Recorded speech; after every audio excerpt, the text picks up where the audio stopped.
السلام علیکم ورحمۃ اللہ. عالم اور عالم میں خوش آمدید اور ایک مرتبہ پھر گفتگو کا آغاز کرتے ہیں. اچھا زاہد بھائی یہ بتائیے کہ مثال کے طور پر اگر ہم آپ سے یہ کہیں کہ جیسے کہ آپ نے یہ انجن تو بنا لیا ہے، سرچ انجن، اور قرآن کا بھی موجود ہے، حدیث کا بھی موجود ہے، لیکن اب لوگوں کے پاس موبائل ہیں. جی اب تو یہ ہے کہ پہلے تو ڈیسک ٹاپ کی بجائے لیپ ٹاپ بڑا اہم ہوتا تھا. بالکل. اب لیپ ٹاپ کے بجائے آئی فون بڑا اہم ہو گیا ہے، اب آئی پیڈ آ گئے ہیں. تو اگر کوئی اپنے موبائل سے جانا چاہے تو کیا آپ نے کوئی اپلیکیشن مستقبل میں کوئی ارادہ ہے تیار کرنے کا یا کر لی ہے؟ وہ ذرا ناظرین کو بتائیے. جی بالکل. پہلے تو عامر بھائی میں یہ بتا دوں کہ یہ جو ہماری جو سی ڈیز آپ کے پاس موجود ہیں کہ کس طریقے سے یہ قرآن اور احادیث کی سی ڈی کس طریقے سے کوئی شخص ایک حاصل کر سکتا ہے، تو یہ بالکل فری آف کاسٹ ہے الحمدللہ. کوئی پائی پیسے میں نہیں لیتا الحمدللہ. اللہ کا بہت احسان ہے کہ یہ فری آف کاسٹ اویلیبل ہے. کوئی بھی شخص چاہے تو اس کو اگر میرے بلاگ پر جا کر جو آپ اسکرین پہ دکھا دیں گے تو وہ بلاگ سے اگر چاہے تو بلاگ آپ اس وقت پڑھ سکتے ہیں، یعنی کہ بلاگ پر آپ جائیے اور وہاں سے جا کر آپ ڈاؤن لوڈ کر سکتے ہیں فری آف کاسٹ. جی فری آف کاسٹ. اگر کوئی شخص یہ چاہتا ہے کہ نہیں جناب میں ڈاؤن لوڈ، میرے پاس انٹرنیٹ کی فیسلٹی موجود نہیں ہے، تو آپ وہ شخص مجھ سے ڈائریکٹلی کانٹیکٹ کر سکتا ہے. وہ نمبر بھی آپ کو موجود معلوم ہے اور آپ چلائیں گے اس کو، تو وہ نمبر جو آپ کے پاس موجود ہے اس نمبر پہ آپ مجھ سے کانٹیکٹ کر لیں. میں اور آپ ایک روپیہ نہیں لیتے الحمدللہ، کوئی پائی پیسے نہیں لیتا الحمدللہ میں. بلکہ اس میں ایک اور بات میں ایڈ کر دوں کہ میں یہ جو کام کر رہا تھا اسی دوران میں میری جاب وہ جو چھوڑنی پڑی، صرف اس وجہ سے چھوڑنی پڑی کیونکہ میرے اس کام کی وجہ سے جو میں 4 سال سے محنت کر رہا ہوں اس کے اوپر، تو میرے آفس والوں کو کچھ پرابلمس تھیں کہ نہیں جناب آپ آفس کا کام بھی نہیں کرنا چاہتے اور یہ بھی بڑا مشکل ہو جاتا ہے. جبکہ مجھے ایسی بھی کالس تھیں آپ کے اس سرچ قرآن کے پروگرام کے بعد جس میں لوگوں نے مجھ سے یہ کہا کہ جب کوئی ریسرچ کا کام کرتا ہے تو دنیا اس کو ایک طرف ایک ٹیبل پر بٹھا دیتی ہے کہ اب آپ ریسرچ کرتے جائیں، آپ کو اپنے کچن کی فکر نہیں ہونی چاہیے. لیکن بہرحال ابھی فی الحال میں جاب لیس ہوں. لیکن آپ کے ساتھ بھی ریسرچ ہوگی، پتہ کیا ہوگا؟ ہاں جی، کچھ عرصے بعد آپ کو ریسرچ کیا جائے گا. صحیح کہہ رہے ہیں، کدھر گئے. صحیح آپ کا ریسرچ اب ریسرچ ہو جائے گا. صحیح کہہ رہے ہیں. اور میں گزارش کروں گا جو اس وقت ہمارے لوگ پروگرام دیکھ رہے ہیں کہ اگر آپ میں کوئی دیکھنے والا ایسا ہے جس کا کوئی بہت بڑا ادارہ ہے اور اسی طرح سافٹ ویئر انجینئرز وہاں پر ہیں، تو ہمارے زاہد بھائی جن کو بے روزگاری کا اس وقت سامنے ہے اور وہ صرف اس وجہ سے ہے کہ یہ اللہ اور اس کے رسول کے کاموں میں اپنا سارا وقت صرف کر رہے تھے، تو زاہد بھائی سے ضرور رابطہ کیجیے گا یا مجھ سے کر لیجیے گا تو میں زاہد بھائی تک آپ کو پہنچا دوں گا. جی اچھا، تو جو بات جو کر رہے تھے آپ آئی فون کے لیے اور اس کے لیے، تو میں اب اس پہ کام کر رہا ہوں. اب میں قرآن مجید کا ایک ملٹی ٹرانسلیٹڈ ورژن بنا رہا ہوں. اس ملٹی ٹرانسلیٹڈ ورژن میں یہ ہوگا کہ آپ نے اگر مثال کے طور پر وہاں پر ٹائپ کر دیا ہے امن یا بھائی چارہ، تو بھائی چارے کی پورے قرآن مجید میں جتنی بھی آیتیں وہ تو سب آ ہی جائیں گی، لیکن جتنے بھی مکاتب فکر ہیں ان تمام کی ٹرانسلیشنز بھی اویلیبل ہوں گی انشاءاللہ. اس میں کام یہ ہوگا تمام مکاتب فکر کی، یعنی اگر جو شخص یہ دیکھنا چاہے کہ جناب فلاں مکاتب فکر اس کے متعلق کیا آیت پیش کرتا ہے، کیا ٹرانسلیشن، تاکہ ریسرچ کرنا اور انسان کو اللہ اور اس کے رسول سے قریب ہونے کا اور زیادہ موقع مل سکے، تو وہ یہ آسان ہو جائے گا انشاءاللہ. پھر اس کے بعد میں موبائل فونز پہ کام کر رہا ہوں کہ موبائل فون، یعنی اگر آپ گلی کے کونے پر کھڑے ہوئے کسی کو کوئی بات سمجھا رہے ہیں تو گھر آ کر کمپیوٹر کھولنے کی ضرورت نہیں ہے، وہیں سے آپ بلکہ موبائل فون پہ وہیں دکھائیے کہ جناب میں یہ کام کر رہا ہوں. لیکن عامر بھائی آپ خود میڈیا میں ہیں اور آپ خود ٹیکنیکل ہیں بہت زیادہ اور ٹیکنالوجی ایکسپرٹ ماشاءاللہ ہوتے ہیں، کام جس طرح کر رہے ہوتے ہیں آپ، تو آپ کو خود اندازہ ہے کہ یہ بہت بڑا کام ہے اور بہت مہنگا بھی پڑتا ہے. تو میرے جتنے وسائل تھے جس میں کام کر سکتا تھا وہ میں کام کر رہا ہوں، اور جن لوگوں نے اس کام کے لیے مجھے سپورٹ کیا آپ کے پروگرام کے توسط سے الحمدللہ میں ان کا شکر گزار ہوں، اور آج وہ کام اور کاوش آپ کے سامنے موجود ہے. میں ذاتی طور پر چاہوں گا آپ کے پروگرام کے توسط سے کہ وہ لوگ آگے آئیں مزید، کہ جو میں اب موبائل اپلیکیشن کے لیے کام کرنا چاہتا ہوں، تاکہ ہر شخص جو تحقیق اور جو نالج لوگوں تک پہنچانا چاہتا ہے موبائل فون کے ذریعے بھی، وہ میرے اس کام میں میرے ساتھ میرا ہاتھ بٹائے، تاکہ میں موبائل اپلیکیشن میں انشاءاللہ رمضان سے پہلے یا رمضان تک آپ کے اسی پروگرام میں، جس طرح آج آ کے حدیث پیش کر رہا ہوں، وعدہ جو کیا تھا تو لا دین لمن لا عہد لہ، تو میں انشاءاللہ پوری کوشش کروں گا کہ رمضان تک میں پوری کوشش کر کے آپ کے اسی پروگرام میں آ کے بیٹھوں اور آپ کو موبائل فون اپلیکیشن جو آج میں انشاءاللہ کہہ کے جا رہا ہوں تو آپ کو بشرط حیات انشاءاللہ ضرور. اچھا یہ بھی بتا دیجئے ساتھ ساتھ کہ یہ جو آپ کی اپلیکیشنز ہیں، یہ جو اس وقت ہمارے پاس، یہ ناظرین کرام جو آپ اس وقت سی ڈی دیکھ رہے ہیں، میں ایک سوال کرنا چاہتا ہوں آپ لوگوں کی طرف سے تاکہ آپ تک یہ جواب پہنچ جائے.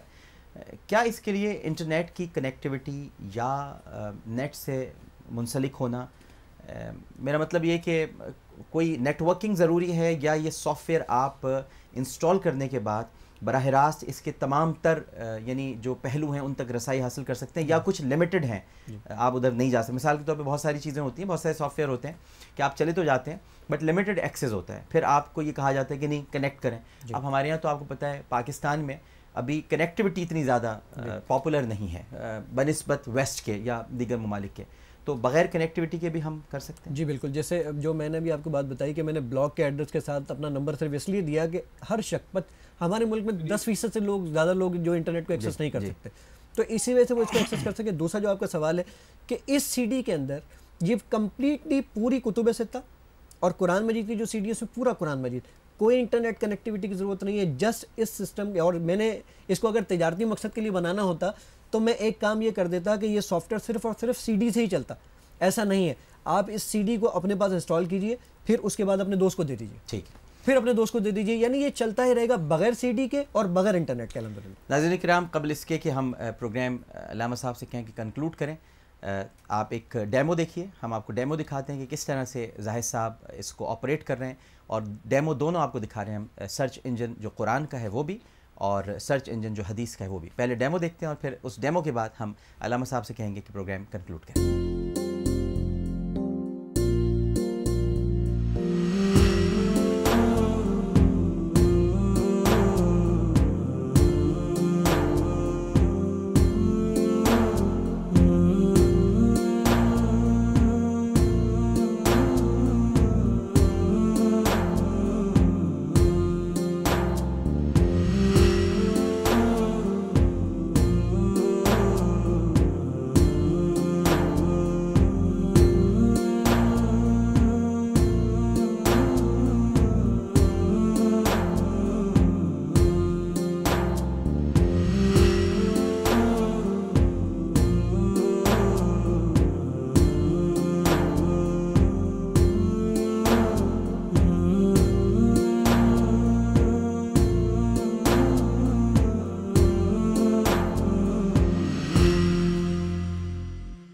جی ناظرین کرام، آپ نے ڈیمو دیکھا اور یہ بہت ہی میں تو سمجھتا ہوں کہ ایک اعلیٰ کاوش ہے، کئی لوگوں کے لیے رہنمائی کا کام سر انجام دے گی.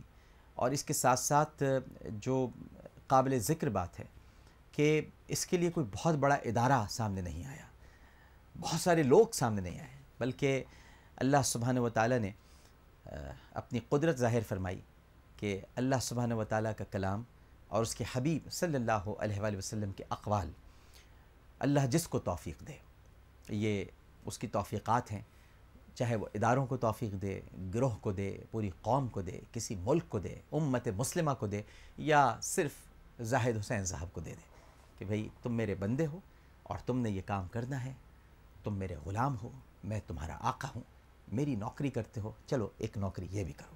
اور زاہد حسین صاحب نے اپنے اس کام کو ہمارے نزدیک تو بأحسن خوبی انجام دیا ہے. لیکن ہم سب انسان ہیں، ہم سب سے کہیں نہ کہیں کوئی کوتاہی ہو سکتی ہے، غلطی ہو سکتی ہے. جیسے میں اپنے لیے ہر وقت کہتا ہوں ناظرین کرام کہ جہاں مجھ سے غلطی ہو، میرا رب معاف کرنے کے لیے اور رحم فرمانے کے لیے، ہر وقت وہ رحم کرنے کے لیے مجھ پر حاضر و موجود ہے. میں زاہد صاحب کے لیے بھی یہی کہوں گا کہ کہیں اگر کوئی غلطی ہے اور کہیں کوئی کوتاہی ہو گئی ہے تو اللہ تعالیٰ انہیں معاف کرے، لیکن یہ اس کام کو جاری رکھیں. آخری کچھ جملے ہیں اس پروگرام کے لیے. میں چاہوں گا کہ علامہ حمزہ علی قادری صاحب، گزارش کروں گا کہ کنکلوڈ کریں، زاہد صاحب کے لیے بھی کچھ تعریفی کلمات ادا کریں، اور یہ جو بہت بڑا کام یہ کر رہے ہیں، امت مسلمہ کو بھی بتائیں کہ یہ کام کوئی معمولی کام نہیں ہے بلکہ بہت بڑا کام ہے. علامہ صاحب. الحمدللہ، حضرت اللہ تعالیٰ نے اس کام کے لیے ایک زاہد کو منتخب کیا، ایک زاہد کو منتخب کیا، اور صداقت کی آخری علامت جس نے جان نثار کی، زاہد حسین. اللہ اکبر. حضور بھی صلی اللہ علیہ وسلم سب کو ساتھ لے کر، پھر 4 سچوں کو ساتھ لے کر، پھر ایک بہت بڑے سچے کو ساتھ لے کر جیے، اور اس ایک ہستی سے ساری یہ بہار آئی. یہ جو ایک شخص کو منتخب کیا اللہ تعالیٰ نے، یہ بارش کا پہلا قطرہ ہے. اس کے بعد موسلا دھار بارش ہوگی. عالم اور عالم کو میں کریڈٹ دیتا ہوں کہ انشاءاللہ اگر ایسے پروگرام ہوتے رہے تو ایک عالم عالم ہو جائے گا. اللہ اللہ اللہ. اگر اس طرح علمی خدمات ہوتی رہی تو انشاءاللہ تعالی عالم اور عالم کے ذریعے ایک عالم عالم ہو جائے گا. اور حدیث شریف کا پہنچانا، حضور صلی اللہ علیہ وسلم تو جامع کلام فرماتے تھے، فرمایا بلغوا عنی ولو آیا، اور کما قال رسول اللہ صلی اللہ علیہ وسلم فرمائے مجھ سے کوئی بات بھی تم تک پہنچے تو تم دوسروں کو پہنچا دو، چاہے وہ قرآن کی آیت بھی ہو۔ اس میں بھی سرکار نے اپنی طرف سے جو بات پہنچتی ہے اس کو مقدم فرمایا، کیونکہ وہ آیت بھی تو حضور سے پہنچے گی نا۔ تو یہ ذرائع ابلاغ جو ہیں، یہ تبلیغ کا سلسلہ ہے۔ اور پھر یہ جو میں تو اس زمانے کو میں نے دیکھا کہ کیمرہ محفل میں آتا یا کہیں تو وہ لوگ ہٹا دیتے تھے، اور میں کہتا تھا فی نفسی کوئی چیز بری نہیں ہے، اس کا استعمال اچھا یا برا ہے۔ تو یہ جتنی بھی ایجادات ہو رہی ہیں اللہ تعالیٰ کا امت مسلمہ پہ احسان ہے، ہم نفس کے ماروں پر احسان ہے کہ حضور کی امت کے لیے اللہ نے بہترین سواریاں دریافت کرا دی۔ وہ کوئی کہہ رہا ہے کہ اونٹ پہ جاتے تھے، حج پہ اب جہاز بن گئے ہیں۔ اللہ تو یہ اللہ تعالیٰ نے حضور کی امت پہ کرم کیا ہے۔ سلیمان علیہ السلام کا جو تخت تھا نا ڈاکٹر صاحب، وہ 30 میل فی گھنٹہ چلتا تھا۔ وہ جو تخت سلیمانی کی پرواز مشہور ہے نا، وہ 30 میل پہ چلتی تھی ایک گھنٹے میں۔ اور ہمارے زمانے میں ایسے طیارے ہیں جو 3000 کی سپیڈ پہ چلتے ہیں کہ ہم حرم شریف جلدی پہنچ جاتے ہیں۔ اسی طرح یہ کمپیوٹر اور آئی ٹی کی ساری دریافتیں الحمدللہ ہم مسلمانوں کو اس دین کی تبلیغ کے لیے اختیار کرنا چاہیے۔ اللہ تعالیٰ کا بڑا کرم ہے کہ آپ بھی جس طرح ذرائع ابلاغ کو علم کے نور کو پھیلانے کے لیے استعمال کر رہے ہیں، زاہد حسین صاحب، اور یقیناً انشاءاللہ کوئی ادارہ ان کی خدمات لے گا۔ جملے میں تو تقریر باتیں کرتا ہوں کہ کوئی ادارہ فرد نہیں بناتا ہے، فرد ادارہ بناتا ہے۔ کیا بات ہے، سبحان اللہ، سبحان۔ میرے خیال سے اس سے بہترین کنکلوژن نہیں ہو سکتا کہ کوئی ادارہ فرد نہیں بناتا بلکہ فرد ادارے بناتے ہیں۔ میں ایک مرتبہ پھر آپ کا بہت شکریہ ادا کرتا ہوں زاہد صاحب، اور آپ کو مبارکباد پیش کرتا ہوں، اور آپ کے لیے دعا گو ہوں کہ اللہ تعالیٰ آپ سے اسی طرح کام لیتا رہے۔ اور آج آپ نے سرچ حدیث کا جو انجن ہے وہ تشکیل دیا ہے، تخلیق کیا ہے۔